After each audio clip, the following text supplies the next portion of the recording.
Bismillahirrahmanirrahim. Assalamualaikum warahmatullahi wabarakatuh.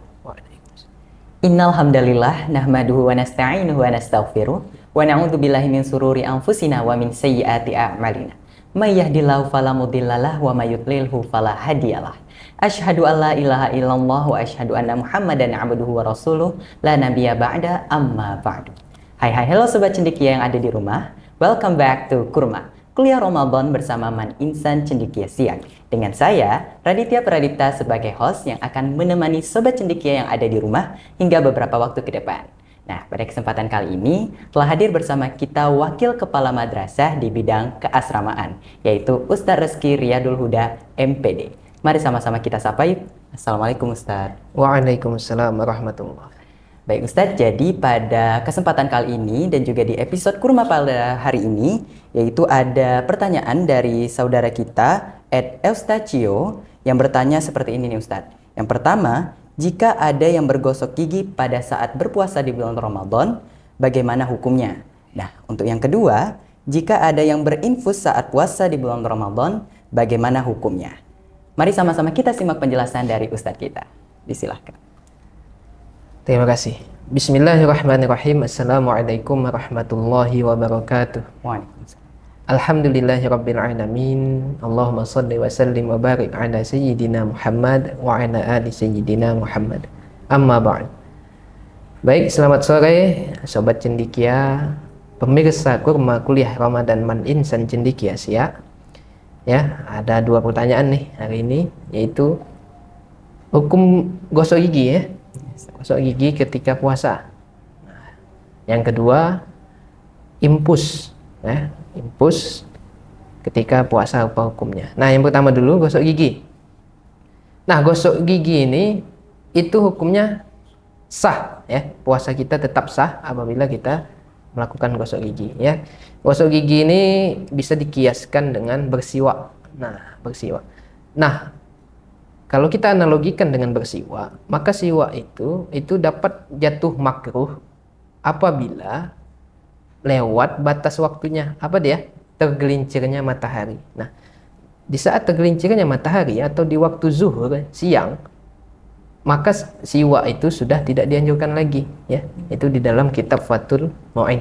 Di sana disebutkan tidak dianjurkan untuk bersiwak ya. Nah, kita analogikan siwak tadi sama dengan gosok gigi ya, karena dia mengharumkan bau mulut ya. Nah, oleh karena itu ya gosok gigi itu tidak membatalkan puasa ya, boleh-boleh saja, sah ya. Dan cara kita untuk berhati-hati ini menjaga, karena kan kita gosok gigi itu ada apanya, larutan airnya atau pewanginya itu ya.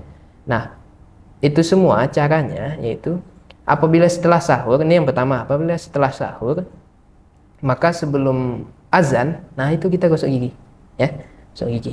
Jadi kita yakin dalam hati, oh ini tidak membatalkan puasa karena belum lagi mulai puasa, tapi mulut kita sudah harum ya. Atau kalau punya siwaknya, kayunya, ya bisa langsung ya sebelum azan. Nah, atau yang kedua, pagi ketika hendak pergi ke sekolah atau pergi kerja ya. Nah, di situ kita gosok gigi ya. Dah habis itu dah sampai berbuka nggak ada lagi ya, karena cukup. Namun apabila nih siang mau sholat asar, kita habis bangun dari tidur ya, orang akan paham ya bahwa kita itu sedang berpuasa, dan orang pun juga demikian. Apalagi di bulan Ramadan semuanya berpuasa ya. Nah, jadi hukum gosok gigi ketika puasa itu sah-sah saja, boleh. Tapi ada catatannya ya. Jangan lebih daripada siang hari ya, tergelincirnya matahari, karena itu nantinya bisa menyebabkan mulut kita ini segar. Nah, mulut segar itu niatnya salah, nanti bisa merusak pahala puasa, atau bahkan bisa membatalkan puasanya itu sendiri ya. Kemasukan air dia kumur-kumur, termasuk air ya, dia berlebihan, masukkan banyak di mulutnya, ada yang tertelan ya, batal puasanya. Tahu dia kumur-kumur, tapi dengan minuman-minuman yang ada rasanya. Saya gosok gigi, Ustaz, tapi kumur dengan teh es misalnya. Ya, itu ada rasanya, menyegarkan mulut, ya membatalkan puasa. Nah, pertanyaan yang kedua yaitu impus. Ini ketika puasa nih, ya. Dia impus. Dia keadaan tidak sakit parah, dia hanya kekurangan suplemen misalnya. Kalau sakit parah kan disyariatkan ya boleh untuk berbuka. Sakit atau dalam safar, ya, musafir. Nah, ini tidak, dia berimpus katanya, atau suntik, ya, lebih banyaknya suntik. Nah, maka di dalam kitab Taqriratus Sadidah di sana disebutkan hukum suntik. Dia hukum awalnya itu mubah, ya, sah-sah saja. Namun ulama berbeda pendapat di dalam kitab Taqriratus Sadidah ini dijelaskan 3 pendapat ulama. Yang pertama, batal, ya, secara mutlak suntik atau impus, yaitu masuk jarum, itu batal. Nah, yang kedua itu tidak batal katanya, ya, selama masuknya itu kan tidak lewati rongga yang terbuka, kulit, ya, kulit cucu, ya. Nah, katanya tidak batal, pendapat kedua, kecuali kalau rongga terbuka tuh kayak ini, mulut, telinga, nah, itu, ya, ini tidak katanya. Nah, kemudian pendapat yang ketiga, nah ini yang paling kuat pendapatnya, ya, paling rojih, yang menang. Apa dia pendapatnya?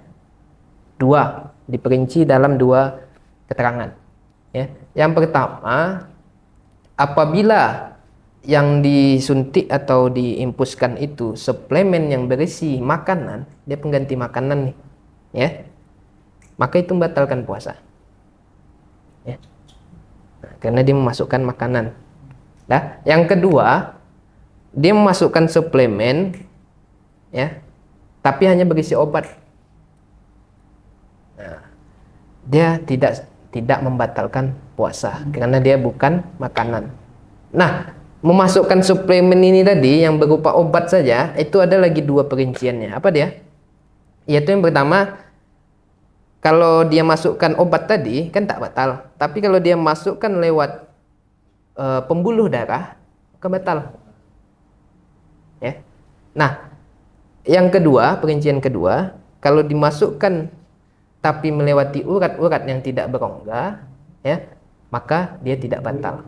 Nah, jadi dia masukkan obat, ini obat nih, kan awalnya tidak batal tadi. Nah, cuman dirincikan lagi jadi 2. Kalau dia lewat pembuluh darah, maka batal, ya. Tapi kalau hanya lewat urat-urat yang tidak berongga, itu tidak batal. Ingat, suplemen yang hanya berisi obat. Namun kalau yang pertama tadi, suplemen yang berisi makanan, kan biasanya orang impus itu dia tidak bisa makan lagi. Nah, di situ dia mengganti, ya, tak sadar dia apa semuanya ganti, dah pengganti makanan. Nah, itu batal, ya.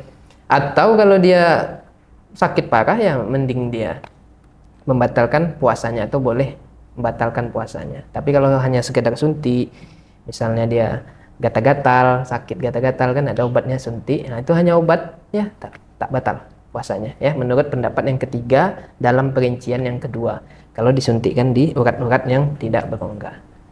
Nah, mungkin sudah terjawab, ya, pertanyaannya. Yang pertama tadi gosok gigi, ya boleh-boleh saja, tapi dengan catatan yang telah dijelaskan tadi. Kemudian yang kedua, suntik atau impus, ya, saya sudah jawab sebagaimana yang dijelaskan tadi. Oke, mungkin demikian. Baiklah Ustadz, Masya Allah. Syukron atas penjelasan yang telah Ustadz berikan. Jadi dapat disimpulkan Sobat Cendekia yang ada di rumah bahwa menggosok gigi dan juga berinfus pada saat berpuasa itu boleh-boleh saja dilakukan, namun tentu adanya catatan atau ketentuan tersendiri sesuai yang telah dijelaskan tadi oleh Ustadz kita. Baiklah, mungkin cukup sekian episode Kurma kita pada kesempatan kali ini. Saya Raditya Pradipta sebagai host pamit undur diri. Wallahul muwaffiq ila aqwamit thoriq. Wassalamualaikum warahmatullahi wabarakatuh. Waalaikumsalam warahmatullahi wabarakatuh.